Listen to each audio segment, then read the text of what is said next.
Hello everyone, and welcome back to Classic Comics. This is my review of Batman number 117. This is the finale of the Fear State event.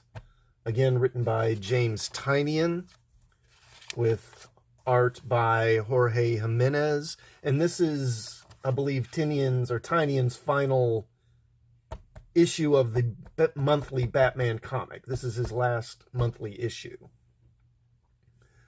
So now we start with Simon Saint on the skybase here over Gotham, and he's freaking out because everything is falling apart.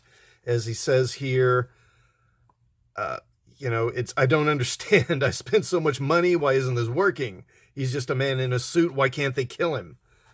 And he's just, his plans are all completely falling apart. And then their communication system goes down.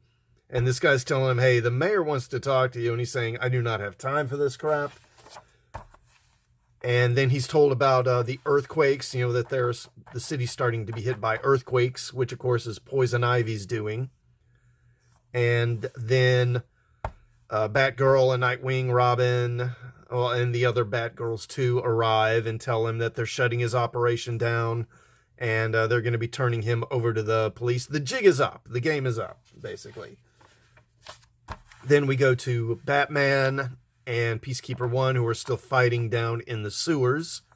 And while they're fighting, Miracle Molly here is trying to shut down the Mind Machine, which Scarecrow has basically set up to terrify and traumatize every member, every citizen of Gotham, drive them all insane pretty much. And she's trying to shut the thing down. And Scarecrow is trying to talk her out of it. And as he says here, your Insanity Collective is wrong about so many things, but at least you know that we can't just keep going forward the way things are. Society has to change, has to evolve.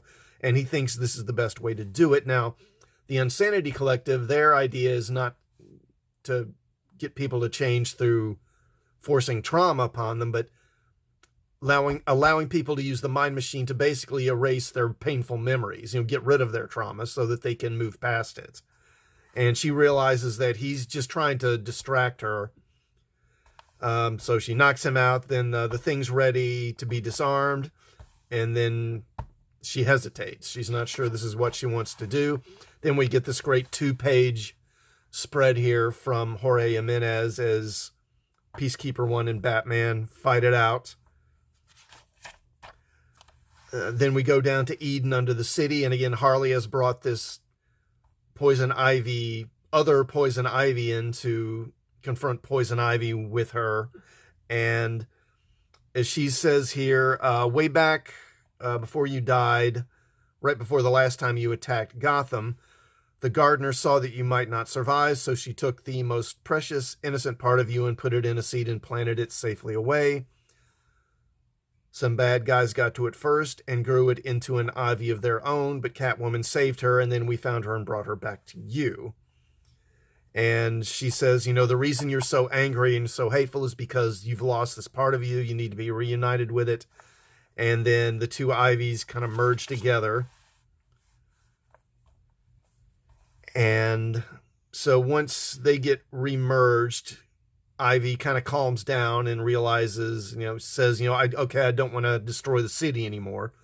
And instead what she does is she has these flowers bloom up all over the city, which release pheromones to calm and pacify the populace, basically turn the temperature down on the city, which is tearing itself apart. And then somehow she heals this kid, which since when can she heal people? And then her and Harley get to have a little reunion here. So then we go back to Batman and Peacekeeper. And Peacekeeper says, this is Peacekeeper 1 calling the magistrate. I've shot the Scarecrow and about to kill Batman and one of the last Insanity Collective ringleaders. Converge on my position. Scarecrow left a bomb. I can dismantle it on camera. We'll make a show of it so all of Gotham knows who's in charge now. And Batman says, you don't understand. The magistrate's already over. You don't get your future, neither does Scarecrow. You will be prosecuted for murder, for corruption, for domestic terrorism.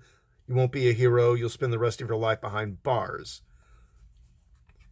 And then they go at it again. Again, this is another nice panel with some action in it here. And then Batman finally takes Peacekeeper 1 down.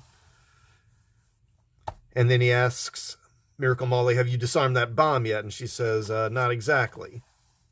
I rewired Scarecrow's fear bomb. It's back on its original programming from when it was the Mind Machine. Now I'm going to set it off and wipe away all of Gotham City's trauma, take away all of its memories, so people can start over.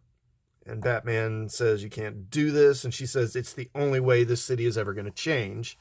And then they get into this discussion about, Batman basically saying, look, I know you think this is the best thing, but it's not. People basically says people can get better. They can overcome their traumas and the setbacks they've had, and they can grow. You don't have to take this step. And then he shows her this news feed, and she sees that, the things are starting to calm down. The magistrate has been stopped. Simon Saint's been arrested. All the rioting and stuff is over. And now actually the bat signal has been activated again, like for the first time in months. And it's bringing hope to the city. Oh man, seriously? Look at that. Thing just tore. Crying out loud. Okay, and eventually he's able to talk her down and convince her not to do this. And the issue more or less ends there. Now, there's also this backup story featuring Cassandra Cain and Stephanie, the spoiler. I guess this is kind of a preview of this new Batgirl series that they're going to have. I don't know. I don't really care. So I'm not going to really pay any attention to that. So the issue is pretty good. The conclusion is satisfying, but I do have some problems with this. So the whole Poison Ivy's two halves getting reunited and fix things is a bit too convenient to me. It just has this odd kind of magic fantasy feel to it, which isn't something that's really been a part of this story up to this point. These two Ivies merge together like magic, and she heals this kid somehow again, and it just seems like she's using magic. It's just an odd conclusion to a story that had been pretty grounded for a comic book story, at least. Another thing that just makes me scratch my head is Batman here. So he takes off his utility belt, and he wraps it around his fist. Where is this? Yeah, here. He wraps it around his fist and uses it to punch Peacekeeper 1. Now, this utility belt is full of gadgets and weapons. It seems kind of a dumb move to just use it in such a simplistic way. It's like having a gun, but instead of shooting someone, you just club them over the head with it. It's, I don't know, this just doesn't seem like something Batman would do. It just seems kind of silly to me. And another thing I can't help noticing is how much of the story boils down to the female characters around Batman really kind of driving the story. One of the things that bugged me so much about Tom King's run on Batman was how Batman basically became a sidekick to Catwoman in his own book. Tynion put a stop to that, or at least he seemed to.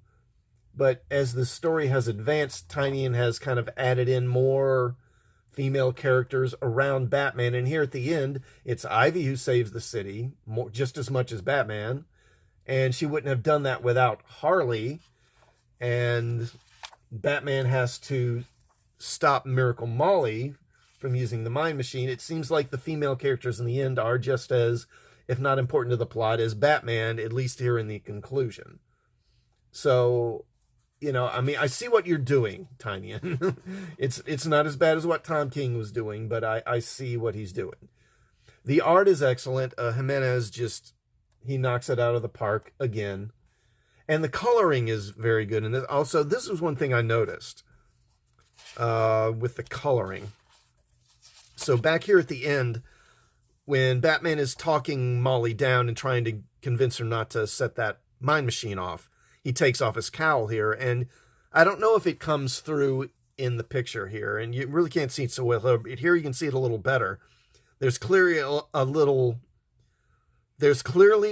line here, kind of where his cowl would be, right? So below where the cowl would be, where his face is exposed, you see all this grime and kind of grit on his face, and a lot of it's not really penciled in, or inked in, it's coloring. It's just coloring, shading. But then above that, the grit isn't there. So you can see that he got this grit on his face because he had the cowl on, and when he takes the cowl off, you can see the change. And I thought that was a nice little detail. So anyway, and the colorist, by the way, is Tamu, I don't know how to say his name, Tamu More, I think is how you say it. Tamu More, I guess. But overall, this is a solid conclusion to a pretty damn good story. And although there are a few things that kind of made me roll my eye a little bit, I did enjoy it. And there's going to be one more issue. There's a Fear State Omega that's sort of a conclusion, I think, to all this. I'd still need to do a review for that, which will be coming soon. But let me know what you thought of this issue in the comments, and please like this video before you leave. Also, please sub to the channel and hit the bell for notifications, and I will see you all next time. Thanks for watching.